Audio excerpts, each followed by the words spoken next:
Hey guys, it's Dr. Justin Marchegiani here with Evan Brand. Today we're going to be chatting about functional medicine solutions for bloating. Really excited to get to the root cause. Evan, how was your weekend, man? What's going on? Oh, not too much. It was very good. I'm excited to dive into this topic. I figured we would divert from the coronavirus. We've done, I don't know, hours and hours and hours and hours of content on that. And what we're still seeing clinically is that people still have issues outside of that, being concerned with that. And one issue that's popping up pretty much every single day, and that could be because we focus so much on helping improve gut health in people, is the issue of bloating. And people will come in with these sort of preconceived ideas of what's going on. They'll say, oh, I have bacterial overgrowth, or I have this, or I have that, I have parasites. And that's what they think is going on. But in a lot of cases, and this is why you and I focus so much on doing advanced lab testing, in many cases, the people are wrong. What they thought was wrong with them is not what's wrong with them. And then we find a different solution. So why don't we dive straight into the testing, maybe talk about some of the tools that we use to investigate these issues, and then we could dive into maybe the specific things that we're seeing that are these triggers or root causes. Absolutely. So when we look at root cause, we always want to draw a line between root cause and then palliative solutions that may help symptomatically. We always want to draw a line, right? And of course, there's palliative solutions that are more conventional based, right? Whether it's like bloating, whether it's gas X or some type of drug to address Imodium or something else on the tummy side that's going to just manage symptoms on the drug side, right? And then there are even more natural things to do the same, like activated charcoal, right? And then there are some things that are more palliative but may connect into the root cause, like digestive support, like enzymes and acids. As part of a lot of bloating issues, there tends to be some kind of a gut infection or gut stressor followed by low stomach acid, low enzymes, low bile salts. So there are some palliative things we may throw into the mix that may help support and allow us to feel better, but they're also part of the root cause. So we want to always plug in solutions, but also make sure we're checking back to the root cause. So we're making sure that everything connects. Palliative, root cause, and they all want to connect. And ideally, we're choosing root cause stuff that's going to be more natural, that's in alignment with what your body needs for good digestion to begin with. Yep, well said. And there could be a lot of overlap between the palliative stuff and the root cause stuff, like the enzyme is a great example. So testing wise, what are we looking at? How are we identifying the root causes of bloating? Number one is stool test. We do a DNA stool test on pretty much every single person. Unless they've already had something run and there's very good or recent testing from a previous practitioner or doctor, then we may use that. But in most cases, we're looking at a DNA sample to try to figure out what's going on. And not only what's going on, but what specific species of bacteria, what specific pathogens like worms, what specific parasites, what's the gut inflammation look like? What's the gut barrier look like? What about H. pylori? Is that going on? Because if enzymes make you feel better, are enzymes making you feel better because you have an H. pylori infection that's suppressing stomach acid? So I would say stool test is probably the best, but not always the best place to start testing wise. What would you say? Absolutely. So, I mean, we look at underlying physiology, right? You can tell a lot by underlying physiology with symptoms. The difference is a good functional medicine doctor is going to look at the symptoms and go upstream to the body systems that may not be functioning optimally. So if I'm seeing indigestion, I'm thinking, okay, maybe we don't quite have enough enzymes and acidity to activate our digestive support, right? Because we need nice low acidity, right? Low acidity is like a pH of like 1.5, 2.5. That helps activate enzymes. And the acidity also helps then trigger bile release once that chyme goes into the small intestine.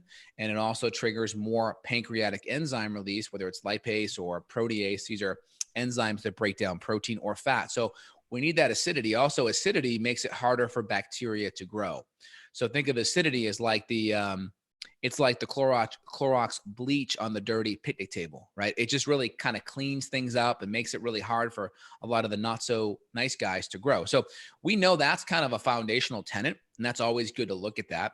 Now we have other outside things like emotional stressors, and any type of emotional stressor or any type of stressor plays into the adrenals. Because when we activate the adrenals, we're either surging cortisol or adrenaline, right? One's from the outside of the adrenal gland, right? The cortex, that's cortisol. One's from the medulla, the inner part of the adrenal gland, either the inner half or inner third, and that's going to be surging a lot more adrenaline, right? Both are intimately connected, right? Adrenaline gets to the scene first, cortisol follows by about 20 minutes. Okay. And these are going to activate a fight or flight sympathetic nervous system response. And that nervous system response will take blood flow and shunt it away from the intestines and bring it to the arms, hands, and feet so we can run, fight, and flee. So if we have emotional stress that's unresolved, or we're putting our body in stress from food allergens, or from eating on the go, or not chewing our food up well enough, or just consuming a lot of toxins in our food, whether it's mold or pesticides or chemicals, that could be activating that fight or flight response. So that's why looking at the adrenals can be helpful, because if we have this chronic digestive stress, that could be stressing out the adrenals. And a lot of people that focus on digestion in the functional medicine world, they don't ever bridge the gap between digestion and hormones, and they really come full circle. Yep. So that's your answer. Your answer is, what would the next test? My question was, what was the next test you would say is important for investigating bloating? So your answer would be adrenals. The adrenals will be a really important part, because the fight or flight, the sympathetic nervous system, is helpful. Now, again, this is going to be more on the chronic element. This is like a chronic issue, right? If this is more of an acute problem, the adrenals may be at play, but they may not be a big piece in that person's healing recovery. But it's always good to look at, because the problem with stress, people associate stress. Like when you say emotional stress or stress, you're thinking like family, kids, finances, work, right? The problem is if you have an underlying Giardia infection or H. pylori infection, even though you're on a beach totally relaxing, drinking Mai Tais, you are still going to have stress in your body that could be activating a little mini sympathetic nervous system response because of the infections. So that's why the gut stuff, if it's chronic, it can be under the surface and you may not even be perceptive of what's happening. Yep. And that was my case. I mean, I had Giardia and other infections. My adrenal test looked terrible. You had three amigos, right? You had three amigos, right? Yeah, it was the H. pylori, the Giardia, the crypto. And when I ran an adrenal profile, I didn't feel stressed, right? I was taking a lot of adaptogenic herbs, so maybe that was helping. But if somebody said, "Are you stressed?" I'd be like, not really. But when you looked at my adrenal profile, my system was clearly stressed. So I'm glad you pointed that out, that even though you don't, quote, feel stress, or you think your life is fine, or, oh, my kids are great, my husband's wonderful. It's like, okay, cool. But that doesn't matter, actually. You could have plenty of, quote, adrenal stress and have nothing going wrong in your life at all. But that, and let's take this a step further. So you mentioned the cortisol release and all of that. So what is that actually doing to affect the gut? Well, the cortisol it's catabolic. It eats things away. So, you'll read or hear about people who go run a marathon and then they'll have diarrhea. That cortisol just tears apart the gut barrier. So I'm sure there's other mechanisms involved, but to me, that's one that comes to mind. Yeah. Also, you can look at post-marathon and then look at immune system deficiency. You'll see chronically low, or at least, for a few days to a few weeks on the low IgA side from long distance aerobic exercise. So you could be over exercising or just doing too much aerobic, and that could be really compromising your immune system, right? So that could be playing a big role as well. So like you mentioned, chronic cortisol can rip up that gut lining. And then the more that gut lining is ripped up, greater chance of food allergens. So then now if you're consuming, questionable foods, there's a greater chance that you may start reacting to those foods as well. Here's the funny thing. I'm thinking out loud. So in terms of like BuzzFeed type titles, I kind of brought this up to you before we hit record. I'm like, hey, let's do something on like top 5 causes of bloating. But the funny thing is, when you're a practitioner, it's really tough to just go number 1, number 2, because as you see, you and I we're connecting all of these dots. So we could end up coming up with more of like 20 different mechanisms leading to the bloating. Whereas people, when they go to click on an article or something, they want it to just be 1, 2, 3, 4, 5. But when you really do functional medicine and you see this stuff clinically, it just doesn't work like a 1, 2, 3, 4, 5. It's not like a car where it's like, okay, it's a bad carburetor, remove the carburetor. No, it's like, okay, you got the adrenal stress from the gut bug you picked up, and then that's affecting the gut barrier. And then you're training CrossFit 4 days a week. That's affecting it. So it's really difficult to just go bang, bang, bang. So we're hoping to zoom in, but also help you wrap your head around the whole picture of this. Yeah, it's really tough, right? Like, let's go look at your situation, Evan, if you don't mind. So, sure. You had some blood sugar issues, right? You also had 3 major gut infections: Giardia, crypto, H. pylori, 3 amigos. You also had some potential tick bite stuff, right? And then we also had some chronic mold exposure. So it's like if you just went and saw like the mold specialist, you still be sick. You know what I mean? Because it's like, it's not just about grabbing the mold. Now the mold was important, but we also worked on blood sugar, made sure you were getting enough food, make sure you're digesting your food. You started gaining weight. You supported the adrenals, cleared out the infections. Then we saw there's all this chronic mold. Let's work on the mold stuff. You also in between there, address some of the cavitation stress that may or may not been a big issue. By the way, do you think the cavitations were a big underlying issue in your health issue? Or do you think it was just kind of a side thing? It's tough to say because the heart palpitations that I had for years, I mean, when I was living down in Austin, I was 20 pounds lighter than I am now. So you were really skinny. Yeah. So I put a lot of weight back on, thank the Lord. And my wife did too. Here's the interesting thing. We thought that she was just skinny due to breastfeeding, because she had been lower weight than she was when she was in high school. And we thought that it was just breastfeeding all the time. But no, it was probably the mold exposure, because when we got her on binders, her weight restored back to normal. So to answer the question about the cavitations, I mean, I was having heart palpitations almost every single evening. I'd sit down on the couch and then, oh my God, the heart palp. And then as soon as I got that night of the cavitation procedure, when they cleaned everything out, that was the first night I didn't have heart palpitations for, I don't know, at least a year. So it stopped that immediately. My blood pressure. But the question becomes like, well, because you were already in pretty good shape before that. What if the mold was addressed before that? Would the heart palpitations even been an issue? Would the cavitations even been able to cause a heart issue? Does that make sense? I don't know. Well, it's hard to say. Yeah. And the reason why I'm bringing this up, because I have a lot of patients that come in and no one has, very little people have unlimited resources. So like, where do we start? And when you have like big picture, people say like mold or like cavitations or heavy metals, like they're thinking a lot of money is going to be thrown at those resources. So our job is to be like, well, how do we prioritize it? How do we get the best results, for the least amount of money? Yeah. That's really the tricky thing, because when you go to like myopic practitioners that are the cavitation person or the mold person or the Lyme person, it's very hard to get or the gut person. It's very hard to get a holistic perspective, because what they're going to be doing. You're seeing that person. That's what they're going to do. That's their shtick. Yeah. And the truth is that my blood pressure issues, I was having these weird blood pressure spikes. Those mostly resolved, but the mold exposure, another re-exposure to mold, didn't happen for a couple years after that. And then the blood pressure issues came back. So did it temporarily fix some sort of orthostatic hypertension type stuff and some hypoglycemia stuff? Maybe, but you have to travel. So the expensive travel plus $5,000 for the procedure.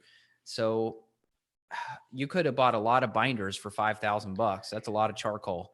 Or home remediation stuff. But, just kind of setting the tone for people that are listening, being a patient myself, right? And helping to fix myself and you as well, and working together, it's really overwhelming. But I just want listeners to know that if they want to find someone like you or like me who have been through this and have the mind's eye and focus on prioritizing and really figuring out what are the first steps and doing things in an order of operation, I think that makes it less overwhelming. And that also plays into the whole stress, because if you're doing a treatment plan that's going to be so expensive or so segmented, like, oh, we're going to do this and then that, then it becomes a little bit convoluted and hard to jump on board, because you feel like it's going to take so much out of you to get going. True.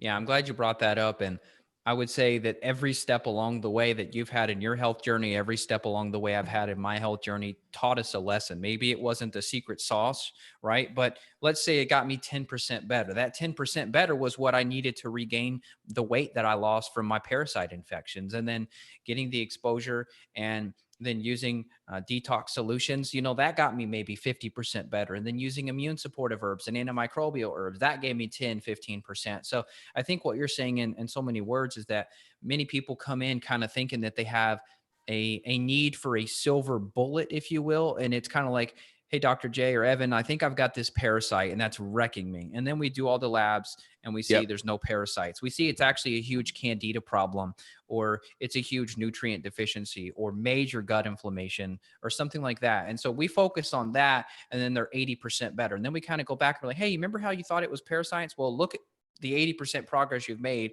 by pursuing this and that instead. So back to the bloating conversation. when we're looking at somebody that comes in and it's like a major complaint like bloating, what is really interesting is when you unpack all of it, there's actually more coming along with it. So it could be like, yeah, bloating is the uncomfortable part, but then you look at the bowel habits, and then you look at the disturbed sleep and the teeth grinding, and then you look at the skin rashes, and then Yes. you look at the dark circles under the eyes, and then you look at the 20 pounds of weight gain with doing nothing. And then you start looking at thyroid labs. And then, as you mentioned, adrenal. So uh, I guess my point here is that it's it's okay and good to have a one primary complaint, but it's very rare for it to exist like that. Yeah, exactly. Yep, 100%. So we want to prioritize everything. So we look at digestive support. We may look at infections. We may also want to look at fungal overgrowth. Now, a lot of times fungal overgrowth may come with the stool testing, but sometimes that can be missed. So we're going to look at clinical symptoms like fungal toenails or tinea versicolor rash or chronic yeast issues or chronic jock itch or those kind of things, right? Maybe chronic dandruff. We'll look at that. We may also run organic acid testing that will look at diarabinitol or oxalic acid, things that may give us a window of fungal metabolites in the urine. And then we may also run a breath test too to get a little bit more of a window of what's happening with other dysbiotic bacteria. And we may even see imbalances in commensal bacteria, which is normal gut bacteria. So a lot of times that always comes at the end, because if you have imbalances with infections, that will always or could drive commensal bacteria, normal flora out of balance. So we always want to prioritize things on that note. And of course, the diet's going to be a foundation. So coming off, we may typically lean more on a paleo side. We may cook more of the fibers down. We may lean more on lower FODMAPs, lower fermentable carbohydrates, especially if there's more bloating or gas, because those fermentable sugars, even in healthy vegetables like garlic and onions, could drive a lot of these problems. And people tend to like lean into the fact of like, oh, I have SIBO, I have this infection. But sometimes, like in Evan's situation, Evan had 3 major parasites. And so it's really good to have you kind of your mind's eye wrapped around it. Because if he only thought he had H. pylori and then dressed H. pylori and the problem is still persisted, you'd be like going insane. You'd be thinking like, what's going on? So it's good to really have that holistic perspective and dress everything systematically. It just gives you the better chance that you're going to fix things, a lot sooner than later. Yeah. And you and I haven't talked about this, but I've kind of come up with this theory that H. pylori is in some of these other infections are really like a secondary infection due to like a primary mold exposure. So I remember being a kid playing in my grandmother's basement who had flooded on many occasions. All they did was turn on a couple of box fans and it took several weeks to dry out. I guarantee I had H. pylori and parasite issues for many years. I had gut issues as long as I could go back into my childhood. I just wonder, because you and I've talked about this idea of like commensal bacteria, and there's this argument, right, that H. pylori you could coexist with H. pylori and that it shouldn't cause any problems. But why is it getting so out of control, so out of balance? Now, granted, my diet was terrible as a kid and all of that, but what if the immune suppressive aspects of mold toxin weaken the immunity so that I wasn't able to fight off candida? I wasn't able to fight off H. pylori. And that's what allowed those infections to thrive and take over. Exactly. And I think a lot of it, the argument is more at the level. Like maybe there can be a tiny bit of H. pylori present, but when it hits a certain threshold, right, then there's a greater chance that it can cause a problem, right? And then, of course, the more food allergies you're consuming that are going to inflame the gut, now that maybe makes it cause a problem. And then if you have enough decrease in stomach acid and enzymes from the H. pylori, that can cause a problem too. I mean, we know Dr. Marshall, who got the Nobel Prize for discovering H. pylori, I mean, they thought he was crazy. He had to give himself H. pylori to see that it caused ulcers and infections, or it can, right? So we know there's a connection with it. So kind of my issue is let's lower the infections, fix everything else. And a lot of times people get better and get better much faster.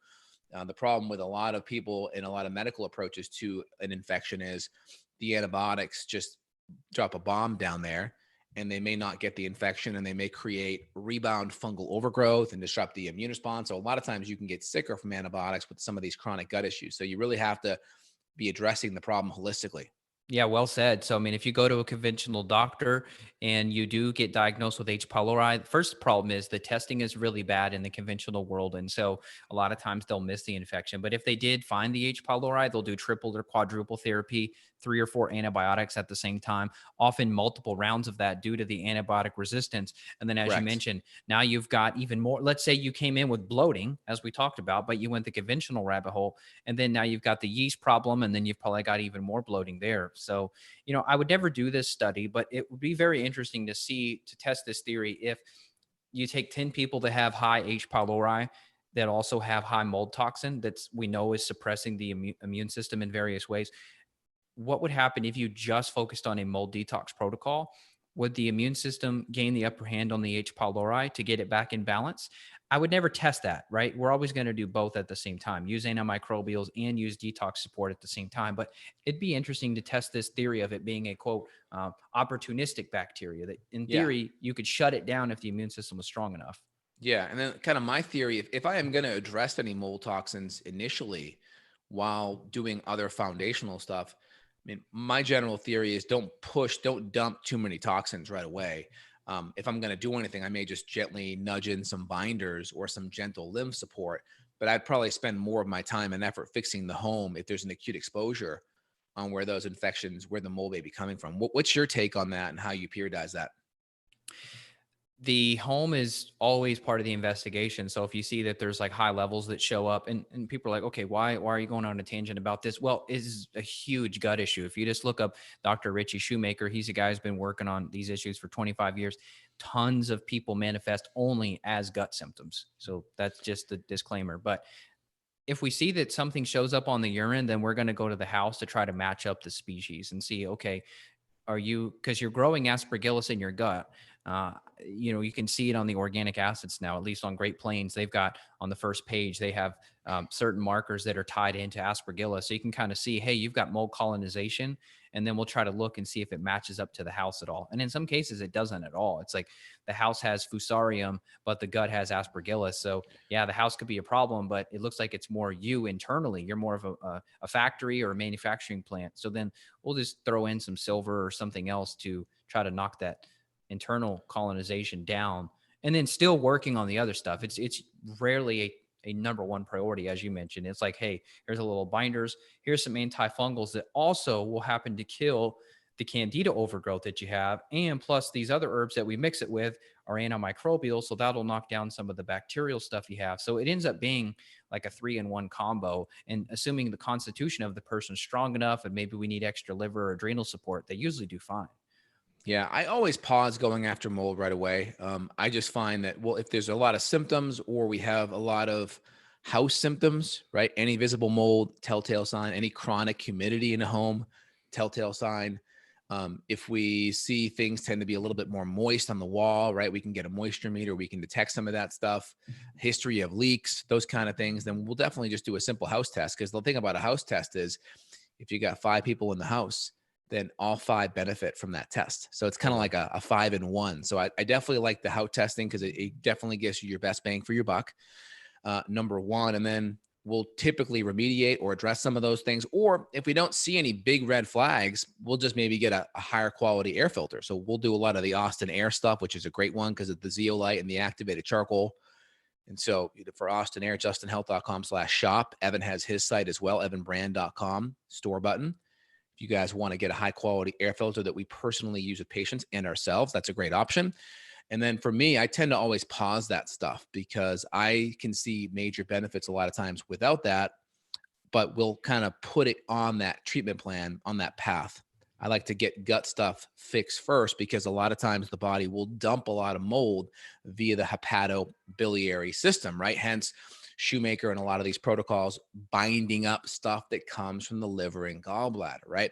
So that's kind of my approach to it. And that dovetail with bloating, because if we have digestive issues, you really want to make sure people don't think their digestion could be affecting detox, right? They kind of think of those as compartmentalized things. But if we have digestive issues, it could easily be impacting detoxification. So whether it's metals or mold or just general pesticides from conventional foods, all those could play a role, and your digestive issues could be affecting that. Yeah. And here's the funny thing, you and I had 1,000 plus cases under our belts before we even became educated about mold. So it does pop up into our conversation a lot. And a lot of people come to us and ask us these questions. And we've done some really great interviews about this. But the funny thing is, we were getting people better before you and I knew anything about it. So I do want to focus on, or at least point that out. Now, I think it's just helping us to add an extra puzzle piece to the puzzle, because there are certain cases where resolving the gut issues like the parasites and the bacterial stuff, you'll look at the gut report, right? We'll have side by side. Oh, great. We cleared out the infections, but we still have these symptoms, the brain fog, the dizziness, the sleep issues, right? So now we know, hey, that other puzzle piece could be this because we did clear out the gut infections. But I would agree with you and argue maybe what 80-90% of the time you could resolve those type of symptoms, the bloating and such, just from the gut issues, the liver, the gallbladder support alone. I get scared for my patients or any patient that comes in and is going to see just a Lyme practitioner or just a mold practitioner. I get really scared if they haven't done the foundation, because with practitioners like that are so myopically focused, anytime they're treating the Lyme or treating the mold and they have a negative issue, it's that has to be die off. And that means we're on the right track. So it becomes this kind of vicious cycle where they're, by them feeling worse, it supports them continuing to do that thing, which them feeling worse may mean it's the wrong thing, or it's too fast, or it's not in the right order. And a lot of times those protocols can be very expensive, especially if you see a Lyme practitioner that does antibiotics and you're on antibiotics for years. That can be scary. Or if you're looking at a home remediation and you don't know how to do it the right way, and you're looking at tens of thousands of dollars on a home remediation, that can be scary too. So you really want to be able to hit things in the most sequential way possible. And the biggest knowledge and understanding that I've dealt with the last year or two with you and me on our mold side is really how to fix some of these mold issues with our homes as cost effective as possible. Yeah, I wish I had my $10,000 back. I was just For the desperate. I was enzyme therapy. sick. Yeah, for the Yeah. enzymes, I was sick. I was symptomatic. I didn't feel well. My daughter had stomach aches. My wife wasn't sleeping well, and we were looking up holistic solutions. We didn't have time to fully do the research and figure out what we know now.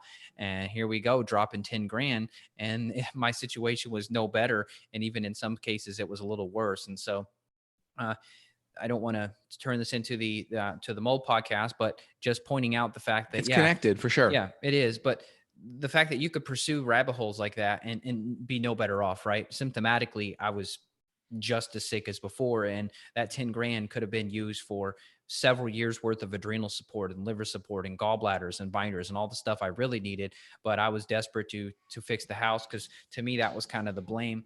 But I also had some internal gut digestive stuff going as well. So I guess the point really here is that you want to make sure you have all the puzzle pieces and try to work with a practitioner who can be zoom in and zoom out. And that's what we try to be really good at. We try to be really good at making sure that if we do need to hyper focus, we've got the skills and tools to do that, where we're going to use this specific protocol this many times a day for this many weeks to address this infection. However, we may also need to zoom out and get your house in better shape and get your spouse in better shape in case they're reinfecting you. And we're also going to help with those pieces too.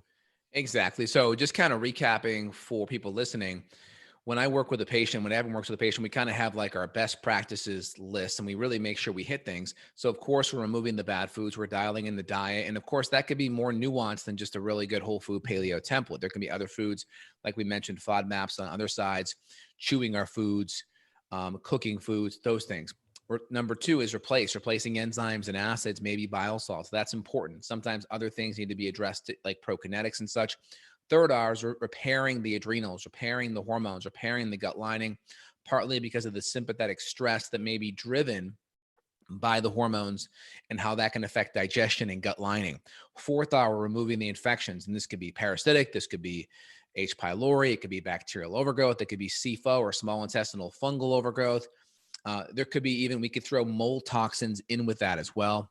And then the fifth R will be repopulate, reinoculate good bacteria. 6R, retest. And sometimes you come back with a new infection. That can happen.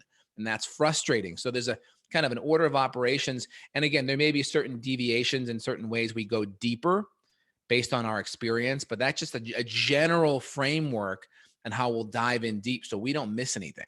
Yeah. It took my daughter 3 rounds We've done like Right. 5 stool tests on her and she's not even 4 years old yet. She showed up with one bug, knocked it out, retested, new bug, got rid of it. Then H. pylori showed up and then candida, knocked those down. I mean, it's crazy. So it can be a little bit of whack-a-mole.